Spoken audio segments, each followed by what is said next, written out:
شهر رمضان الذي أنزل فيه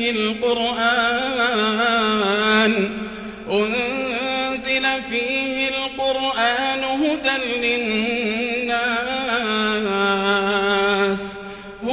للناس وبينات من الهدى والفرقان فمن شهد منكم الشهر فليصمه ومن كان مريضا أو على سفر فعدة من أيام أخر يريد الله بكم اليسر ولا يريد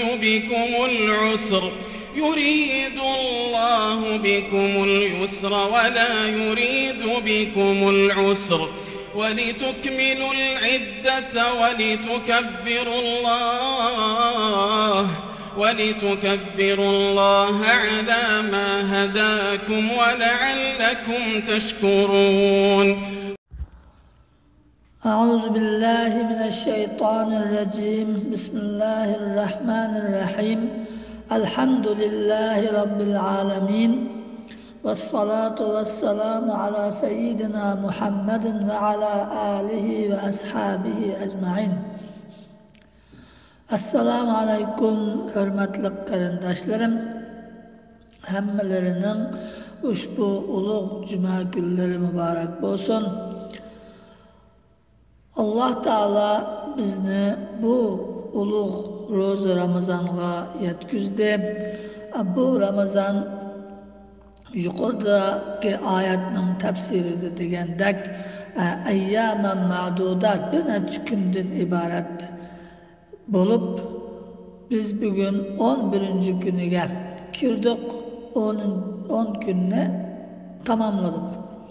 Allah Teala bu günlerde kılgan ibadetlerimizni, tutkan rozularımızı özdergahide kabul kılsın. Bundan keyinki günlerini yaxşı ibadetler bilen ötkazgili nasip kılsın.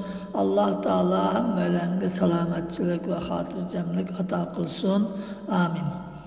Bugün biz Allah Teala'nın izni bilen Bakara suresinin 185. ayetinin tefsirini okuyuz.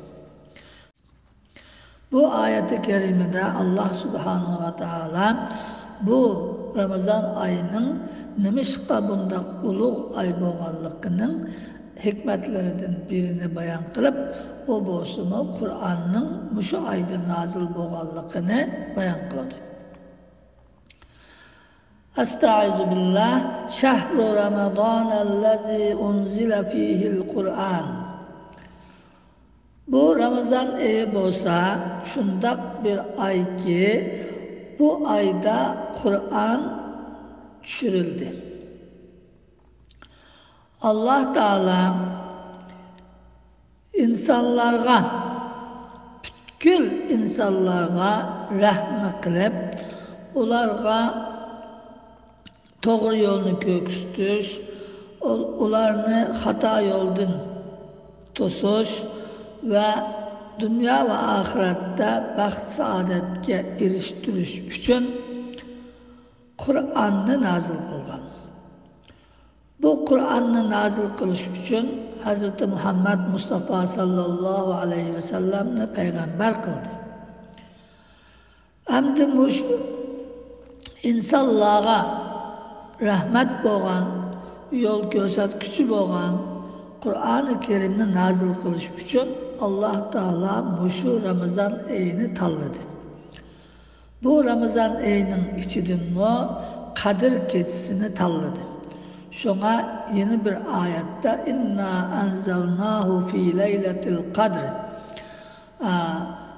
Bu Kur'an-ı Kerim'ni biz Kadir gecesinde düşürdük deydi. Kur'an-ı Kerim'ne Allah Teala Ramazan ayının Kadir gecesinde düşürdük degine düşürüşke başladık degen. Yani Resulullah sallallahu aleyhi ve sellem'ge Kur'an-ı Kerim tushishga başlagan gün Ramazan ayı ve Ramazan'ın Kadir Gecesi. Onundan keyin 23 yıl jarayonida bu Kur'an az-azdan tushib tamam bo'ldi. Hudal linnas, bu Kur'an'ı nima üçün tushundik? Hudal linnas, insanlarga hidayet olsun üçün, insanlarga doğru yolunu göstersin üçün, insanlarga dünyada qandaq işler faydalık, qandaq işler ziyarlık bunu öğütüş üçün. İnsanla biz bir cihazga okşatsak, mesela bazardan bir kompüter setip alsak, ya ki bir kir maşinesi, kir yuyish maşinesi setip alsak, ya ki bir to'nglatqu setip alsak, onun bilan bizga uni qandaq ishlatadiganligimizni bildiradigan bir rehber, küçük bir kitapçını bildirdi. Biz şu kitapçıga qarab bu cihazlarni shuningda ko'rsatgan bo'yicha ishlasak, onundan yaxshi foydalana olamiz. Yo'q, onunga qaramayman, o'zim bilgan badiga ishlataman deb o'ngtatib ishlasak, o cihazni buzib qo'yamiz, onundan foydalanmaymiz. Aynen shunga o'xshash bu insan degan maxluq bir cihazni Allah Taala yaratgandan keyin endi buni qandaq mangsa, qaysi yo'lda mangsa, qaysi ishni qilsa foydali bo'ladi, qaysi ishni qilsa ziyonli bo'ladi deb buni o'rgatish uchun, buni bizga ko'rsatish uchun Qur'onni rahbar qilib, yo'l ko'rsatkichi qilib tushirdi. Hudal linnas, Qur'on bütün insanlarga hidayet. Bu Qur'onda bizningki mushu dunyoda qilishga tegishli ishlarimiz bayon qilingan, qilmaslikqa tegishli ishlarimiz bayon qilingan, bizga bizni yaratgan, bizga ne'mat berib turgan Alloh taoloni tanitgan, Alloh taolo bizdan nimani istaydi, nima qilishimizni xohlaydi, uni bizga o'rgatgan. Dunyoga bizningki nima uchun keldik, bu dunyoda ilk vazifamiz nima, uni bizga o'rgatgan. Bu dunyodan o'lim bilan ayrılamiz. Nima uchun o'lim bilan ayrılamiz? O'lgandan keyin nima bo'lmoqchi bizningki oqibatimiz? Bu narsalarni bizga hammani bayon qilgan bu Qur'oni Karim. Agar Alloh taolo bu haqiqatlarni o'zi Qur'onni nozil qilish uchun nazil qilish orqali bayon qilib bermasa, buni bir inson o'z aqli bilan bilib bo'lolmaydigan masalalar. Şuna Allah Taala bizga rahmet qilib, bizningki shu ojizligimizni bilib, bizningki keraklik bo'lgan butkul ma'lumotlarni shu Qur'onda bayon qilib bergan.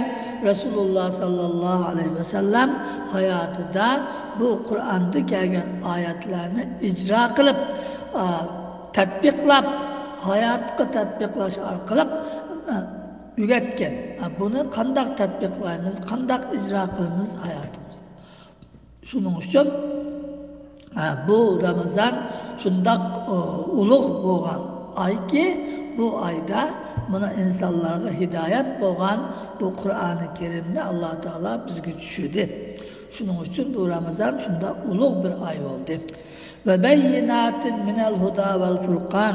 Bu Qur'oni Karimda hidoyat ko'rsatkichi bayyinalar, hujjatlar, deliller, ochiq deliller var.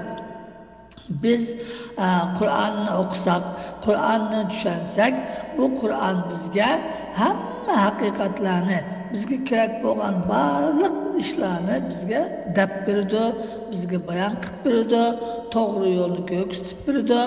Shu Qur'on bo'yicha maqsad xatolashmaymiz, ziyon tortmaymiz. Faqat shu dunyoda emas, shu dunyoda ziyon tortmagan bilan birlikte ahiretde mi Allah Teala'nın aldığı bağa vaxtıda Allah'ın huzurunda hesabımız asan buludu. Allah Teala'nın rahmetine erişimiz ve menguluk hayatımızı cennette nazu nimetler içinde ötküzerlerimiz. Eğer bu Kur'an'a okumasak, Kur'an'ı düşünmesek, bunun yolu bilen manmasak, o çağda bu dünyada peşimizde her türlü kıyınçılıkla, zorlukla geliyor. Hemmeden yamını ahiretke bağanda Allah Teala'nın gazabına uçrap, ben evetken Kur'an'a amel kılmadım dep, bizni cezalaydı. O çağda menguluk cehennemde girip kaldıgan gibi. Onun için şu hakikatlerinin hemmine cennet cehennemninki ahvalini, kıyametteki ahvallarımızı, bizdeki bu dünyada nima üçün kelganligimizni, nima üçün ketadiganligimizni, ketgandan keyin ahvolimiz qanday bo'lganligini bayon qilib, Alloh taolo Qur'onni tushirdi. Vel Furqan, o Kur'an hak bilen batılının o'rtasini ayırgıcı. Qaysi yolun haq ekanligini, qaysi yolun batil ekanligini hammani ayrim bizga bayon qilib berdi. Undan keyin qaysi yo'lni tutib minishni ixtiyorini bizga berdi. Biz qaysi yo'lni tanlasak, shu yo'lda manamiz, bangandan keyin tanlaganimizdan keyin ya mukofotini, ya jazosini ko'ramiz. Mana bu shundoq ulug' Qur'on tushgan ay bu Ramazan ayı. فَمَنْ شَهِدَ مِنْكُمُ الشَّهْرَ فَلْيَصُمْ.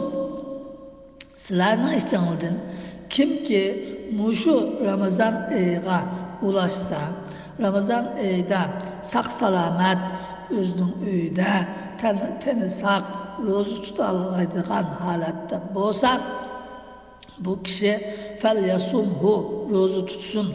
O rozu tutuş onunla farz. Allah'ın emri.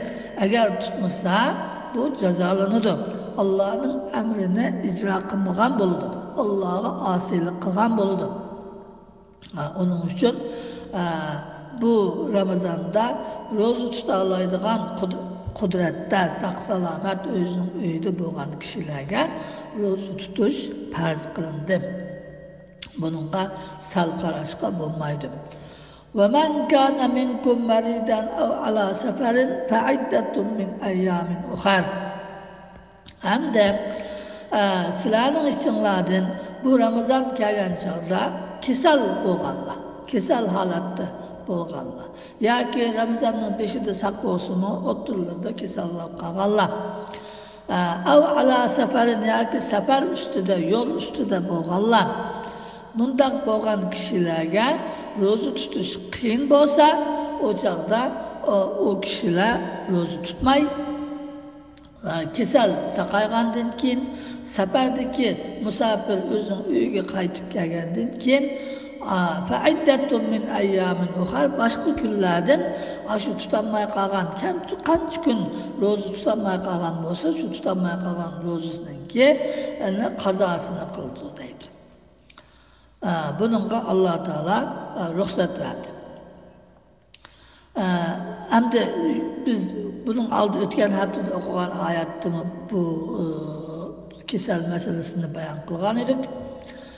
Şu rozu tutsa keseli ziyadeleşip kalıdığan, keseli sakaymay kalıdığan ahvalda bolsa, sefer üstüde mi zorluklarını vaxtıda yiyemeydiğen, zorluğunu iftarını vaxtıda kılış imkaniyeti yok, kıyınçılık tatıdığan bolsa, bunlar kişilerge rozu tutmaslık ruhsat.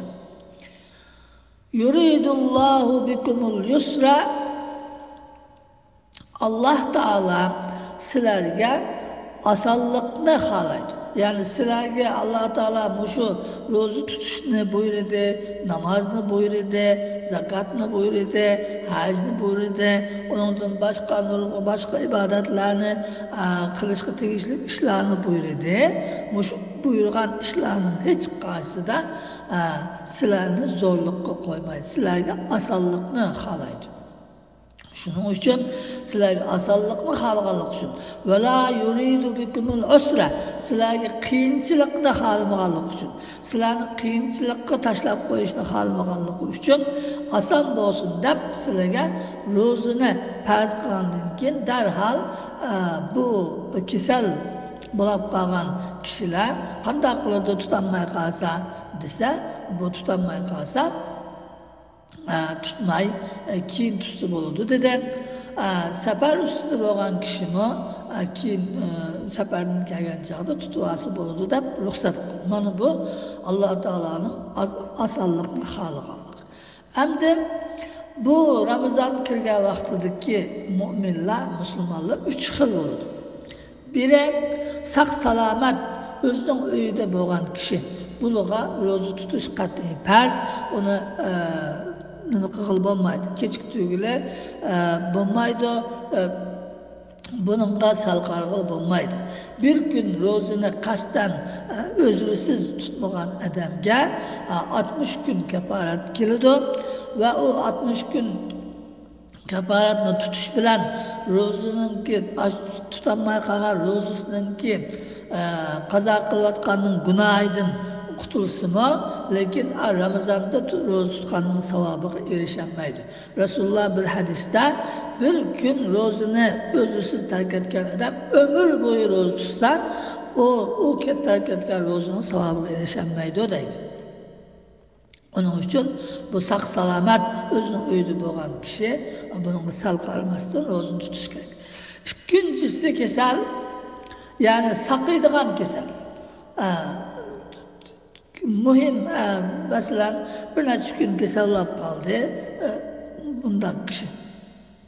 Yoki safarda uyga qaytib keladigan kishi. Bularninki yuqorida deganimizdek saqib bo'lguncha ro'za tutmay keyin tutib olsa bo'ladi. Safarga ketgan kishini uyga tutib oladi. Uchinchisi saqish ehtimoli bo'lmagan kasal. Endi bunday kishilar bundan keyin saqiyib, bular keyin saqagandan keyin ro'zani tutolmay qolgan ro'zasidan qazosini tutib olish imkoni yo'q. Chunki uning saqish ehtimoli yo'q. O davomli shunday umrlik kasal. Yine yaşlanıp qolgan kishilar, ular ro'zasi ig'ir keldi, yaşlanıp qolgan yaşlanıp qolgan ayol, shunday kishilar. Bundaq kishilar cho'disa, bundaq kishilar onunki o keyin ro'zaning qazosini qilish imkoni bo'lmag'achqa, ular bir miskinga bir sadaqa fitrininki miqdorida tamoq berish orqali fidya deymiz, fidya beradi. Mushu 3 kishi mushu 3 xil ishni qiladi. Mushundaq Alloh taolo osonlashtirib berdi. Yuridullohu bikumul yusra va la yuridu bikumul usra. Alloh taolo sizlarga osonlikni xohlaydi. Shariatda buyurgan bütün ishlarda sizlarga osonlik qilib berishni xohlaydi va sizlarni qiyin ahvolga qo'yib qo'yishni, sizlarga ta'sirlik keltirishni xohlamaydi. Uning uchun sizlarga o'sha osonlikni yaratib berdi. Va la tukmilul iddata.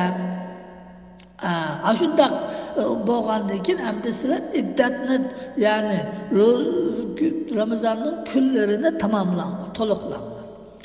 Ramazonning kunlarini to'liqlanglar degan shu ro'za tutolmay qolgan kunlaringlarni o'zirlik sabab bilan qancha kun tutolmay qolgan bo'lsanglar, shuni to'liqlanglar. Saq salomat bo'lsanglar, shu 30 kun ro'zani to'liq tutinglar. Ba'zi 29 kun keladi, ba'zi 30 kun keladi. O'sha oyda hammani to'liq tutinglar.